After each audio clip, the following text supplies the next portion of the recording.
This is Sarah Stewart Holland.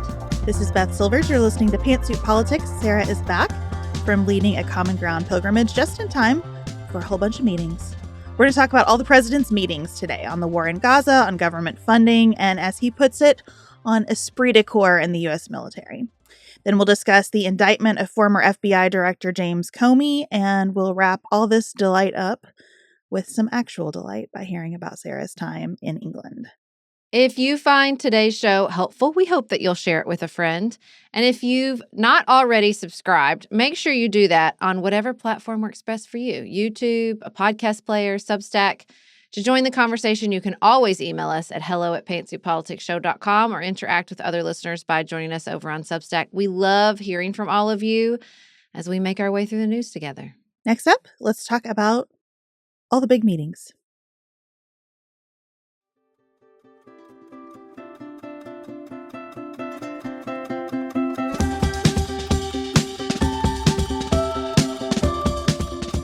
Sarah, we are recording at 1:00 p.m. Eastern Time on Monday afternoon, which feels important to say because it feels to me like we're sitting on a wall, and some major things could change by the time this episode is published, but we're going to talk about what we know as we sit here. In chronological order, the first big meeting of the week is happening as we are recording. The president is spending time with Israeli Prime Minister Benjamin Netanyahu. This is the fourth time they have gotten together since President Trump was inaugurated. And I think the easiest way to summarize the situation is that everything is worse than the first three times. Yeah, I mean, we're basically the only ally left. They have completely isolated themselves on the international stage. You have a number of European countries now recognizing Palestinian statehood. You have Netanyahu speaking before a basically empty United Nations General Assembly as people, heckled him and walked out in protest. And they don't have a lot of strong allies within the administration itself. All the reporting is that everyone is very, very frustrated with Bibi, from the, attacks on Qatar, which basically shut down all negotiations that were not, approved, discussed, announced to the Trump administration. I think he's just sort of seen as a wild card and not listening, not caring. I don't know why this has come as a surprise to anyone. He has been behaving like this towards Democratic presidents for a long time. So I guess they thought that they would be the exception, but are proving to be the rule when it comes to Benjamin Netanyahu. There are families of hostages outside the White House today, hoping that Trump will really pressure Netanyahu to do something to end the war. Trump has, as you said, gotten frustrated and been a little tougher on Israel in his language. He said he's not going to let Israel annex the West Bank. He is considering several pitches. So Tony Blair, the former prime minister of the UK, has an idea out there. There are plans from the French and the Saudis. Steve Witkoff has said, we want the hostages returned within 48 hours of an agreement. We want Israel to give amnesty to Hamas members who commit to peacefully coexisting, and anybody who wants to leave can have safe passage out of Gaza. And then we want new talks on long-term, how are we going to all live here together? And we also want Israel to promise not to attack Qatar again. So that's sort of the broad outline from the White House, but they are looking at these more specific proposals from others as well. Yeah, I was intrigued by the Tony Blair plan, that you would have this sort of, international authority that would come in and take over the transition. Trump's plan is 21 points long. Then, of course, you have the Europeans exerting some influence as best they can. Overall, I'm encouraged that so much of these proposals include a plan for what comes next. I mean, they are leveling Gaza City. There's just not going to be anything left except for millions of people, of course. So seeing all these proposals of will come in, it doesn't have to be an Israeli occupation. It doesn't have to be Hamas. Here is a proposal for what could actually come next is honestly very encouraging, I think.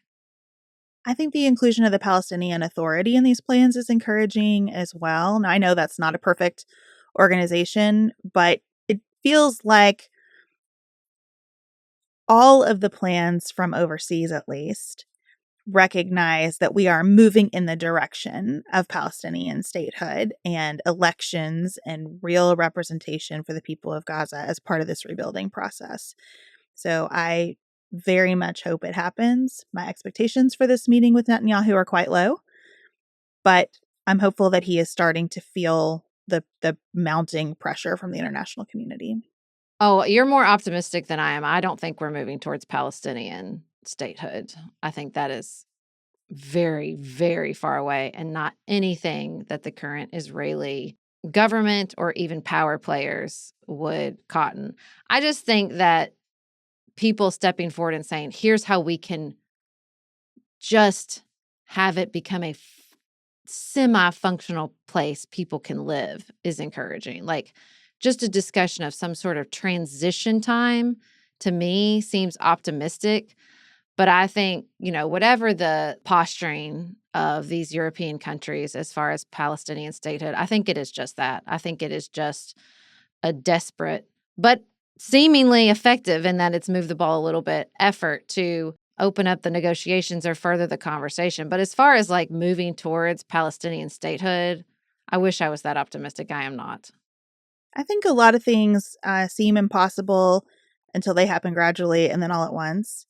So I think that I am feeling like if there is to be a resolution here, and that resolution is one that Israel has to swallow, which I think is what's going to have to happen at this point. Maybe a lot is possible that wasn't possible before all of this. And there's a piece of me that just so hopes that something good can come on the other side of this. Even as they're talking about transitional plans, issuing documents to say to people, if you want to leave Gaza, you can, but here's a document that says you can come back. That's part of the Blair proposal.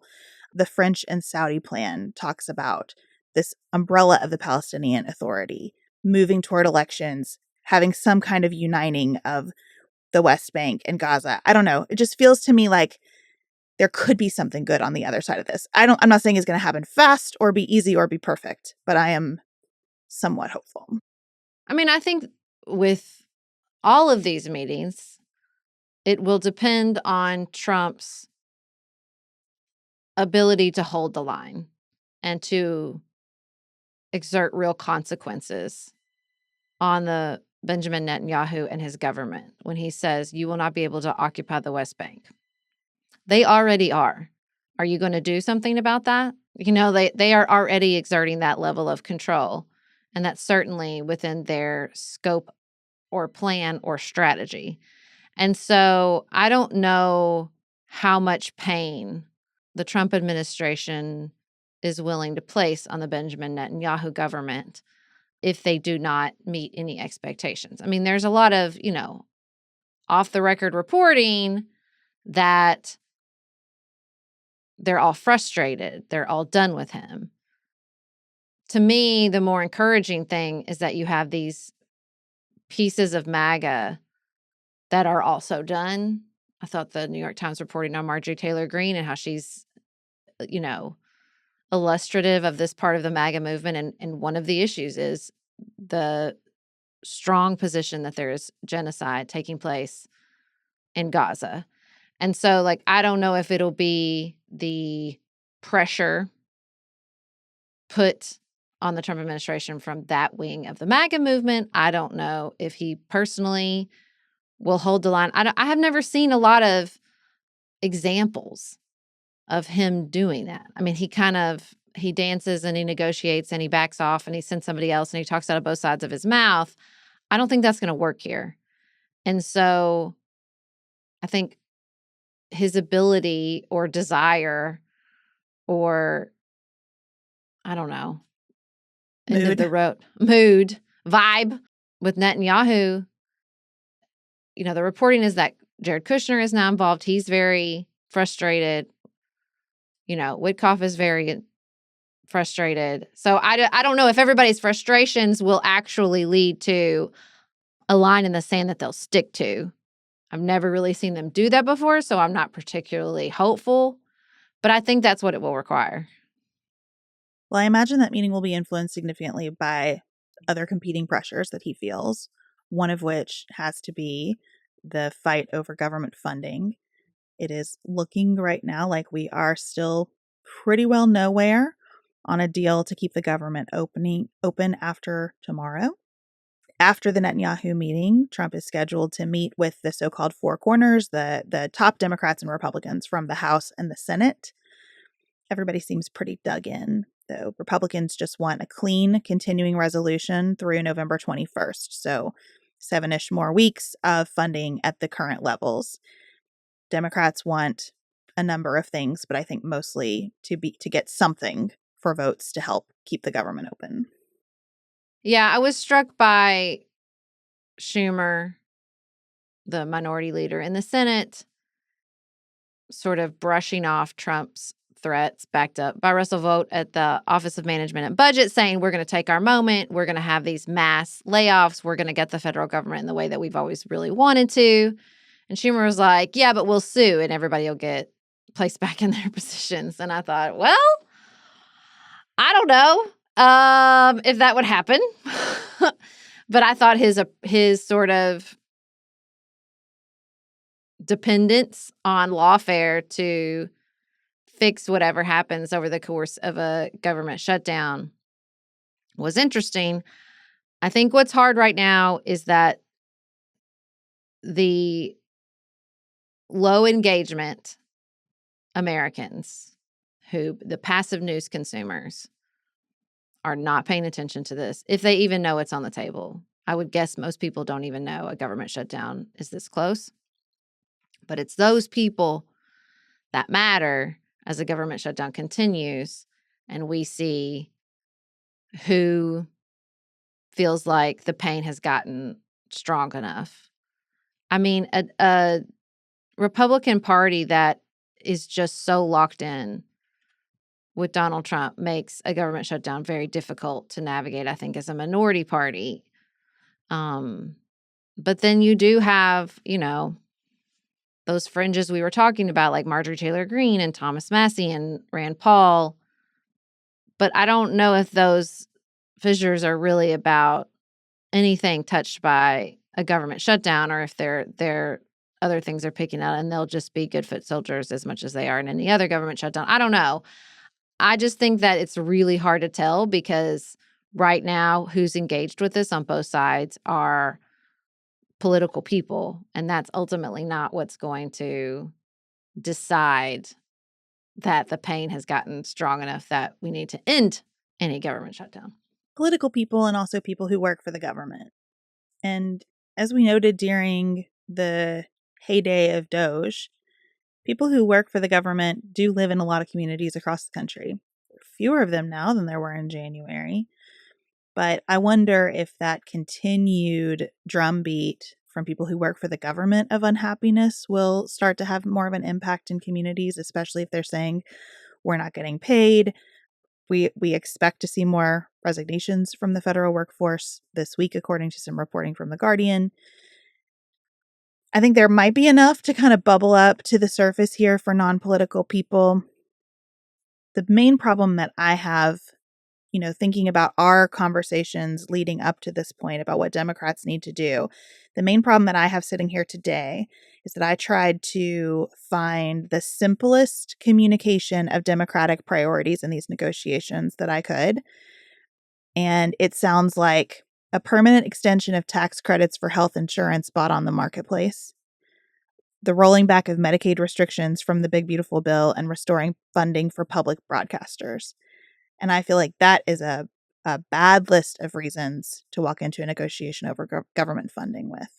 Yeah, I don't know why they did the PBS stuff. I don't really think that is a high enough priority to put that on the list. I do think centering it around health insurance and healthcare costs, I really don't think the federal workers will get us there. I just don't think there's enough of them. Especially now that there are fewer. It was like 1 in 8 are gone now since January. I think it will be the stuff that people feel in their day-to-day lives. Air traffic controllers, national parks, a disruption to, which has already been massively disrupted. And I'm not hearing that in my everyday life about, Social Security benefits and the IRS. And so we're going to see, the government shutdowns have never really played out the way that I expected them to. And we've had a couple. And so I'm just trying to really keep my expectations in check as far as how your average American processes this, what it ultimately means for either the Trump administration, congressional Republicans, congressional Democrats. And I'm just not sure we know. I'm not even sure past government shutdowns are a good indication because we're in such a different environment. I have to believe that the threshold and tolerance for chaos has got to be getting pretty low among your average American, and this is going to contribute to it. This sense of you promised us low prices and a return to greatness, and prices are still very, very high and getting higher. And political assassinations and government shutdowns and 2 wars that you said you were going to end that are still continuing and getting worse doesn't feel like making America great again to me. So I'm trying to remember that I'm a bad barometer for that low information, low engagement American. I just am. And it's hard for me to even put myself in a spot where I could think about how they're going to process this or how this is going to read to them. I also think we know from history that healthcare, the low information voter is not moved by that focus consistently. And I think both parties have lost confidence with the public over healthcare. I don't think that issue breaks through as the good and righteous fight. I have yet to hear a single Democrat in leadership communicate about the shutdown in a way that I thought, okay, I'm with you. I got it. And that's a problem because, as you said, the opportunity is wide open right now. So many things are going so poorly for this administration that you just want somebody to be able to step into that breach and say, and I've got a plan to march in the other direction. It's going to be hard. We're going to have to get through next year. But once we do, here we go. And I just don't see it right now. I'm in kind of a funk, honestly, about what I think could come next that feels very hopeful. I think, though, even the expectation that it needs to be this message to quote unquote win the shutdown is something I'm just questioning. I think I'm just reminding myself that everything's a little bit upside down and inside out. And the lessons that perhaps seem clear from past shutdowns were in such a different political environment. And I don't know. I don't know if it needs to be this clearly articulated message that the average American go, I'm with you. I just don't know. I think it's so hard. Axios did this thing about, the shifting paradigm and again to that sort of shattered environment where everyone is listening to something different. Everyone is taking in news differently and from different sources that they trust. And I don't know how that shakes out in something like a government shutdown. And the truth is, it's not going to shake out in one way. The truth is, it doesn't matter if they had the best, number one articulated message. Everybody's not going to hear it. Everybody's not going to hear it the same way. And so I'm just trying to think, okay, so what does that mean with a national event like this? I read a couple of things where people were one of them was Matt Iglesias, who I have an enormous amount of respect for, just pushing back on something we've been saying a lot, which is just engage with your local community, engage with your local politics. And he was like, that sounds nice. We don't have local politics anymore. The Republican Party is trying to nationalize the midterms. We're just going to nationalize the midterms. That's it. This is a national political environment. And then the splintering of the media environment makes that even more effective. And so I'm just trying to question every assumption I'm making about how this will play out, because so much of the things that I thought since this administration began were going to be like the shit that hits the fan and everyone will see it and it'll all get cleared up. It's just not come to fruition. It's all, every reaction is splintered. Every takeaway is splintered. There's no clear winner, up, down, otherwise, because it's, again, still feels very opaque in so many ways dealing with this administration. There's too many things to keep up with, that's for sure. I think that I'm really searching for voices that feel credible. They don't even have to be like messaging geniuses. We're not to the midterms yet. But I'm looking for people to sound credible. When Schumer says we'll go to court and everyone will be reinstated, that doesn't sound credible to me. That is not the track record of this administration in court right now. I heard someone say on ABC News's program Start Here this morning that there is no friendlier terrain in this country for Donald Trump than the United States Supreme Court right now. Mm-hmm. And that's true. If you go through the emergency docket, he is one case after another getting the court to vote with him without even saying why, in the face of directly on point precedent. He is eroding power gradually. I think because this court is afraid that if they contradict him, he'll do what he wants anyway, and they don't want to provoke that kind of fight. But I don't know what's more desirable, to have a constitutional crisis that you went at hard, or to have one that comes because you were so passive. And that is, again, in the realm that the low information voter is not paying attention to. So if you're thinking about your legislative career right now and your opportunity, I think you have to evaluate this shutdown by asking, what does the most good for my constituents? If you're not going to get any kind of messaging victory, if you're not going to be able to fire people up to get any kind of electoral momentum because of this fractured environment that you're talking about, then don't you just have to say, what is the effect on my constituents one way or the other? And I have to vote based on that impact. I don't know. I think that sounds like a good call, and it sounds like it makes sense. But that is based on, to me, still stands on a foundation of a normal order of things, of which we are not in.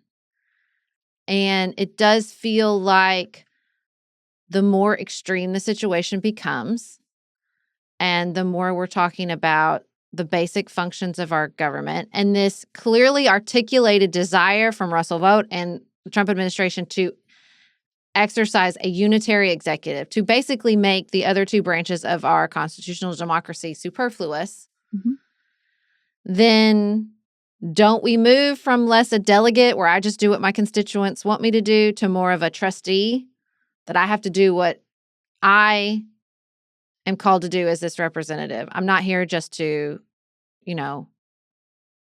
make sure y'all taxes stay low. I swore to uphold the Constitution. I'm not doing that anymore. The Constitution is being shredded. We're sacrificing our powers as congressional representatives this far and no further. I don't know. I think it's a really hard call. Well, I think doing what is in the best interest of your constituents is different than being a delegate of what your constituents would say to you is in their best interest, right? I think you would have to honestly assess, like, what is the impact on my state of a government shutdown versus what is the impact on my state if we don't get these tax credits for health insurance, that kind of thing. Or what about what's the impact on your state if he continues unchecked? Right. And that's the problem with government funding as the vehicle, right? It's too much riding on this one thing. Because even if Democrats got every concession they ask for here, this does nothing to restore the constitutional order, right? The list of demands from Democrats are just about spending money, which is what this fight is about. But it does nothing to check all of these executive overreaches. I don't know either. I don't know what you do in this environment. But when I think about the cost and benefit of keeping the government just functioning at a baseline level versus not, I think if I were there right now and considering, do I vote for 7 more weeks at current levels or not, I got to have some kind of rubric to make that decision So I think mine would come down to what is the harm either way to the people I'm supposed to represent, my state or my district. I don't know. I think it's incredibly difficult. I do not envy the negotiators. I do not envy the representatives who have to make the call. I think that 7 more weeks feels like an eternity with this administration as the power grabs escalate. And I could make an argument that whatever tools you have, even if it's just spending, even if it's just continuing resolutions, take them and slow it down. I would certainly like Congress to be Congress. I think that would be very valuable right now. We have one more meeting to talk about. This is happening tomorrow on Tuesday as this episode is being published. The Secretary of Defense/War, Pete Hegseth, has summoned top military leaders from across the world to come to Virginia for a meeting where he is expected to speak about, this is from the New York Times, quote, grooming and fitness requirements and other aspects of what he calls a shift toward a warrior ethos at the Pentagon. Yeah, it's interesting. I don't think Trump knew about it until they asked. And now he's like, well, you don't get to have this big fancy meeting and me not show up. So I'm going to come too. And we're going to talk about this esprit de corps term. I definitely don't think he knew before yesterday. And to me, it just seems, to speak to the more to say you made, it's just more waste. I can't fathom how much it's costing to bring all these generals and admirals from across the world on this short notice. And it also just seems kind of dangerous to put them all in a room together. It seems very dangerous to me. If this is a pep rally, which is how the president is talking about, it's just going to be so nice. We're talking about how great we're doing. We're talking about what great shape we're in. A lot of good, positive things, he said. That is a very, very dangerous and very, very expensive pep rally. It is hard for me to imagine that that's all it is. I hope that's all it is, I guess. That's so weird, though, to be like, I hope the worst thing that's happening here is a complete boondoggle that feels risky until it's over and then it's fine again. I hope, but that's I think the best outcome.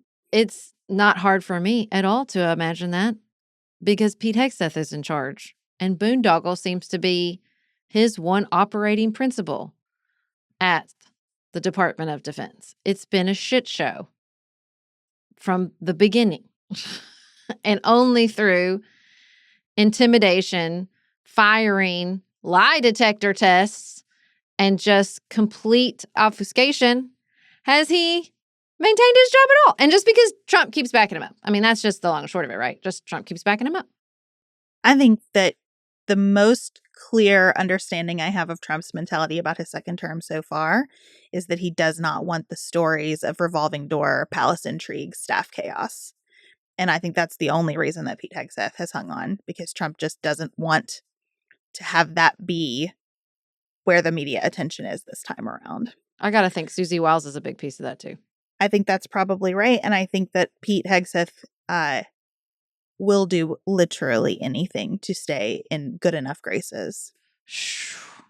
Then why would he form this big old meeting and not talk to them about it? It's a great question that I don't have the answer to. Maybe he bet at the end of the day that Trump would love to be there with all of his generals. I don't know. Well, we are going to take a break from the meetings now and move on to the indictment of former FBI Director Jim Comey.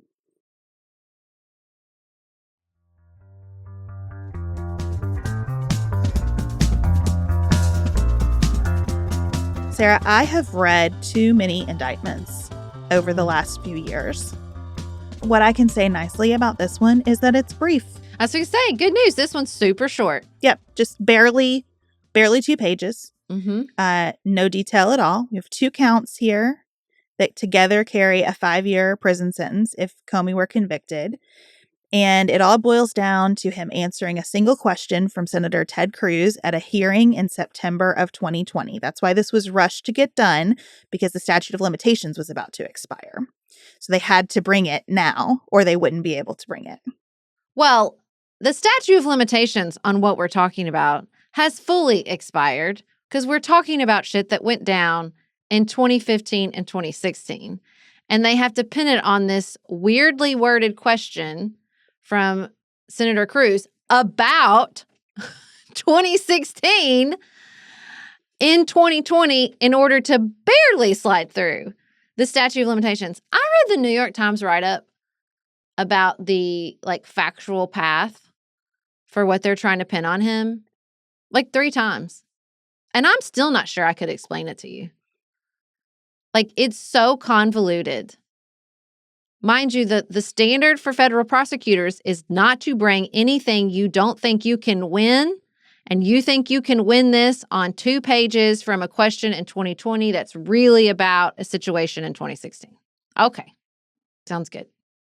The shortest version that I can offer of the factual situation here is that Andrew McCabe authorized a leak when he was deputy FBI director about the FBI looking at possible collusion between the Trump campaign and Russia. So we are going all the way back to Trump versus Clinton.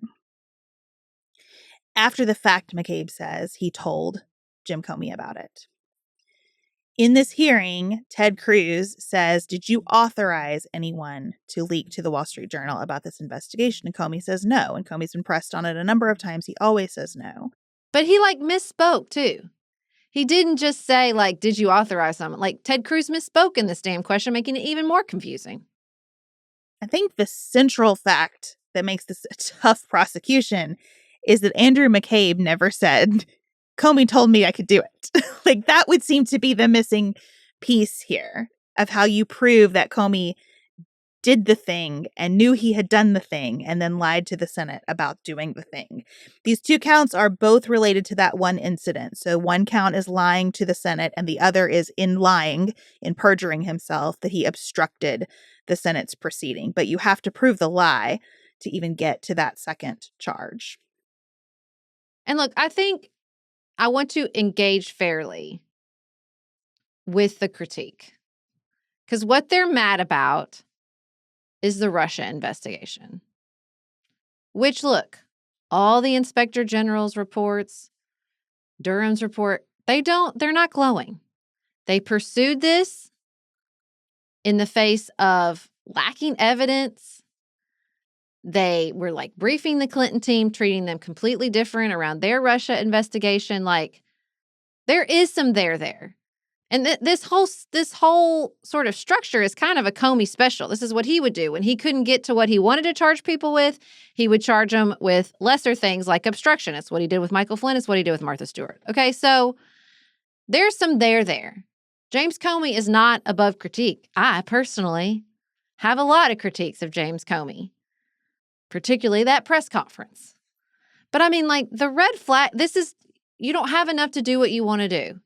And Christopher Wray had already instituted a lot of reforms. Durham in his reports, the recommendations that I would put forth to prevent this from happening again have been put in place by Christopher Wray. Somebody else, Donald Trump's already hunting down already on Truth Social. So it's just a mess. Huge red flag that the grand jury wouldn't put forward one of the indictments. I was like, okay, well, is this just me being hopeful that this is a red flag? No, I looked it up. The Justice Department data shows how unusual that is. In the 2016 fiscal year, federal prosecutors declined to bring charges against somebody because the grand jury didn't return an indictment only 6 times out of more than 150,000 suspects who were investigated that year. 6 out of 150,000. That's a lot. Now, listen, these numbers are up because they keep trying to indict people for throwing a sandwich. But, you have this career prosecutor who didn't bring charges. He has since resigned. I feel pretty confident this is going to get dismissed before trial, don't you? I think it should. I can't imagine that they have enough to move this forward. And like you said, if there's someone who knows these statutes and the standard of evidence involved, it's James Comey. Mm-hmm. And he does not seem nervous at all about this and is insistent that he is innocent. And I do believe him because he knows these statutes so well. I agree with you. A lot of things have gone poorly over the last 10 years with federal criminal investigations. I think the lesson should be the criminal law, is not how we get to everything that we're worried about. Instead, the lesson seems to be, I'm going to do the criminal law as the solution to every problem, but harder. And less professionally.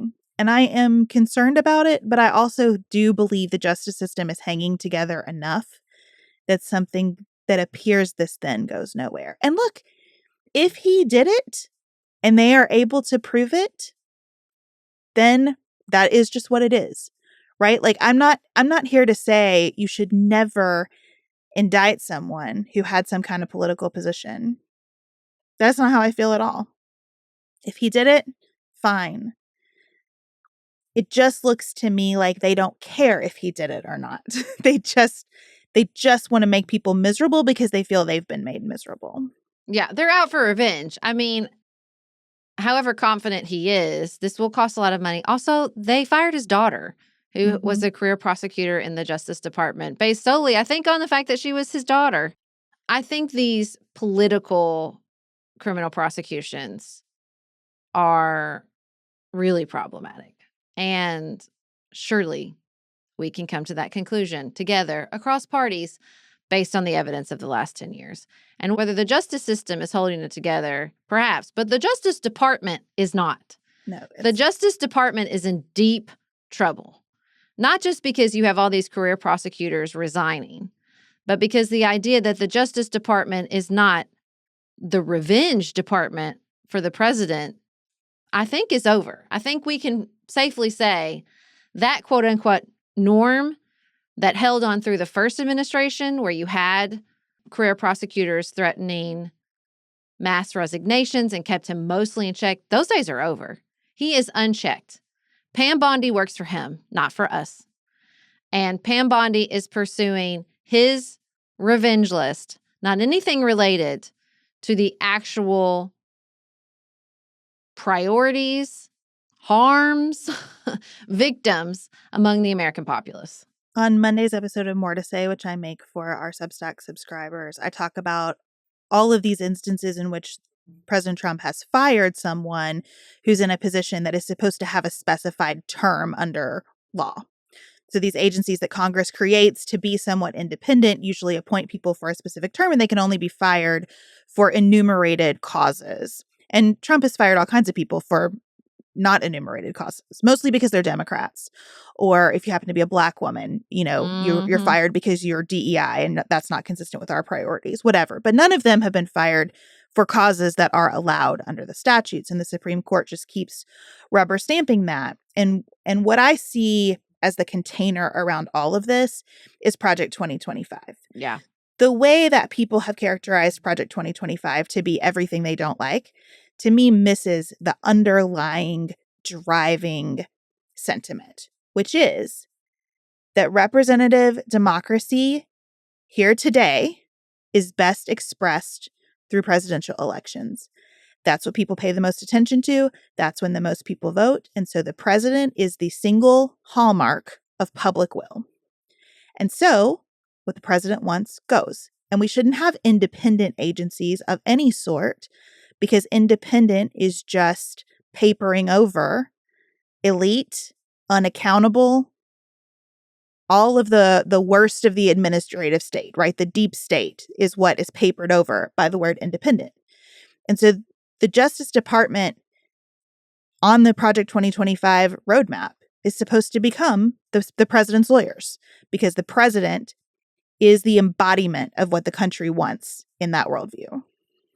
And I just think they picked a really bad vehicle for that particular view of the unitary executive, because what matters to Donald Trump is what matters to Donald Trump. Now, there is a proportion of the MAGA base who is thrilled with this and wants more of it. But I do not think that is representative of the American people and their priorities. And he's just going to continue to pursue what's important to him and basically ignore the concerns of the American people. I thought a few days ago while listening to a conversation about this, like somebody should make a political ad that says, Donald Trump is 4 times richer since he was sworn in. Are you? You know what I mean? Like, yeah, it's going great for him. Yep. Is it working for you? He's much richer. Are you? He's much happier. He's pursuing vengeance against his enemies. He is a bad vehicle for this. He is a bad vehicle for this. The only thing that I think appeals to people is the unapologetic pursuit of id. I do think that appeals to people. I think this person at the top who just gets away with it is deeply appealing for whatever psychological reason. Well, and there has been such a long-term project of creating a universe of enemies. You know, he tells his stories over and over again, not coherently, but cohesively, I guess. So I think that a lot of people have internalized the idea that Comey is their enemy too. And so he is going after their enemies as well. To your point though, what's that doing for you in your everyday life? Is the road better? Is the school better? Is your bank account better? Is your retirement better? Like and I hate to boil everything down to those really selfish terms. I'm just trying to accept that that's where the political rubber meets the road for maybe most people in our country. And to me, every aspect of my life feels more stressful than it did a year ago. I think there is an aspect of self-interest, absolutely, particularly when it comes to people's economic reality. However, I think the number of voices in America that are saying, I'm tired of fighting, are growing. And I'm tired of treating people like my enemies. And I don't want to think that my neighbor is my enemy. And so his pursuit of his enemies is not exactly speaking to that very articulated need from, I think, a growing proportion of the American public. I hope you're right about that. I certainly feel that sense among people that I know. And I also feel a sense that we want the economy stabilized. We are not interested in betting the farm on data centers. Mm-hmm. I just think more and more of us are starting to look around and say, the direction of everything is not my vision for what makes a good life and a good country. We will continue to follow the ill-gotten pursuits of the Department of Justice. We will continue to think about the economy and the direction of the country, but we are going to take a break from all that right now and hear about Sarah's trip with Common Ground Pilgrimages.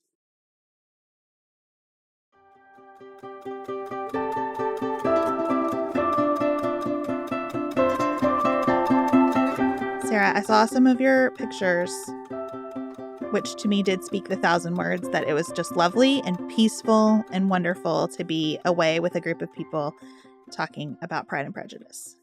Yeah, it was a really beautiful trip. It was supposed to rain the whole time, but the sun shined. And we took long, incredible walks through Chatsworth and the Moors and just the Peak District overall of the United Kingdom is incredible. I had never been there before, but it's really, really special. It was an incredible group, just smooth as silk, no drama, incredible conversations around the book, incredible conversations around the dinner table, the breakfast table, our lunch picnics. Like it just was a really, really life-giving trip. We walked a ton. It's a pilgrimage, so there's lots of walking. But we also had, plenty of time for rest and really wonderful conversations about Mr. Darcy and Lizzie Bennet. And Mrs. Bennet, Justice for Mrs. Bennet. That's how I feel. We talked about that. Charlotte Lucas. We did like character studies every day. It was really, really wonderful. And Liz Slade was our logistics person and was a dream.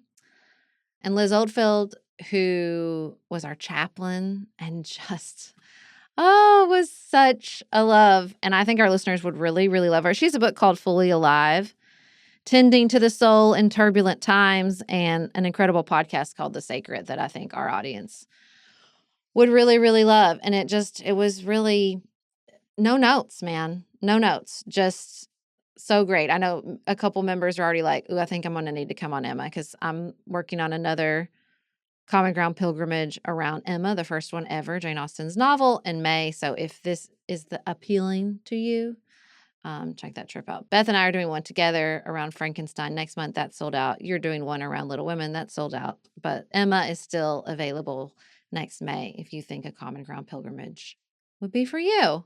Well, I know you have another story to tell us about your trips there, so I'm anxious to hear what is one of the highlights. I mean, the situation is I have unlocked a new level of existence.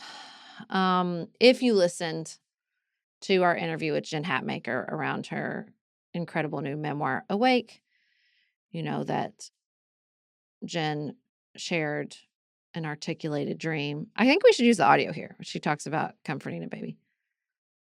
Beth, do you share this dream with Jen and I? I do not. I mean, I love babies and I'm always happy to help with anyone's baby, but it is not something that's on like my life bucket list. Oh, let me tell you, I told so many friends, they were like, this is all I want to do in life. Well, guys, I have done it. I have achieved it. I have unlocked this level. I, of course, texted Jen the second the plane landed before my own family to tell them that I had landed the plane. Not that I landed the plane, to tell them that I had touched down safely. I was on the plane. We're halfway through. We got a lot of time left. You know what I'm saying? We're a couple hours in, but we got a lot of hours left. And I hear this baby, and I'm like, he's mad. Not just sad, not just tired, mad. So I go back there. I see this sweet mama, and I'm like, hey, I got 3. Do you need some help? She's like, no. But she is in distress. She's like, well, do you have any tips? And I said, well, I think you might be cold. So we get a blanket. And eventually I'm like, I think we need to tighten this blanket up. So I'm like, here, just kind of hand him over to me. And I wrap him up tight and bounce aggressively. Yep. Very aggressively. And he falls asleep. And it's just the best. And then we have turbulence. So we have to walk back and I hand him off to her. And she just seems so relieved. It just felt like, so many times when I was a young mother, I would have really loved that reach out, really a little like, hey, everything's gonna be okay. I don't think I ever took that long of a flight with a baby. I sat next to Amy from the Common Ground pilgrimages on the way back and we were talking about it. I think maybe I took Amos to Arizona when he was maybe around 1. I think Amos was an easy baby, so I would never have had that situation. I have been on a plane where I tried to help and the woman did nothing and it was traumatic and I still remember it. And this helped ease some of the trauma of that experience. And then I couldn't stand it. I went and checked up on them later and they were both asleep and it was so sweet. And I'm so glad they got some sleep. They got some sleep. They just both needed some sleep. I do understand the appeal of this now that I have older kids. I was saying to one of my girls who has been in some distress lately, I just kind of want you to understand the way that I listened to your cries. I studied your cries so that I could understand. Are you mad or are you tired or are you hungry? What is it that you need? Like I was a scholar of your cries, of your poop, its consistency, its smell, its coloration. Like I really was able to go to school on you as a kid. And now I'm trying to go to school on you again. You changed in every single way. And I'm working so hard to be able to track it. But I definitely wish that I could wrap mine up in a blanket and bounce for a while right now and make everything okay the way that I used to. The 5 S's were the shit. And they were. There ain't no 5 S's now, y'all. Can we have the 5 S's for teenagers? If somebody would write that, I would pay so much for it. I am so sorry to tell you that I don't think it exists, sadly. I know. That's why I'm like, give me a baby. I told my friend Laura, and she was like, when the turbulence came on, I would have ran back to my seat and like, oh, can't get up. See you at customs.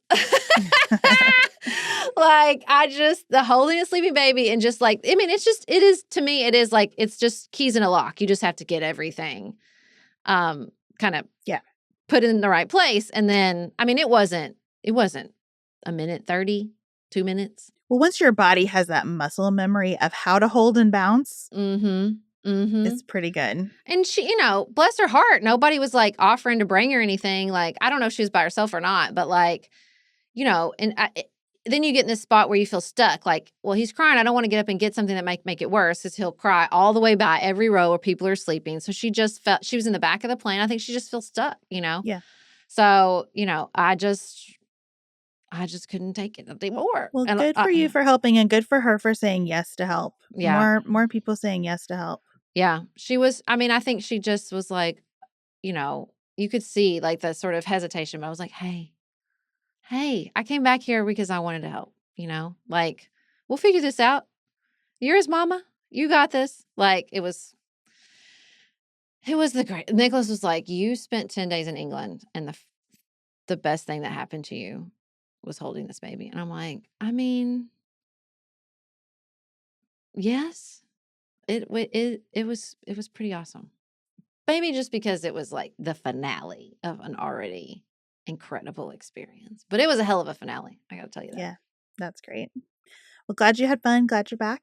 Looking forward to us taking off to do this in a couple of weeks. It's coming so soon. I know. And lots to discuss between now and then. So thank you all for listening and for being here. We'll be back with you on Friday with another new episode. Until then, have the best week available to you.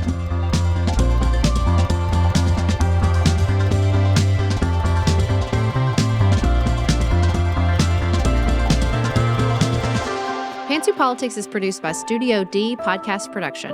Elise Knapp is our managing director. Maggie Pinton is our director of community engagement. Xander Singh is the composer of our theme music with inspiration from original work by Dante Lima. Our show is listener supported.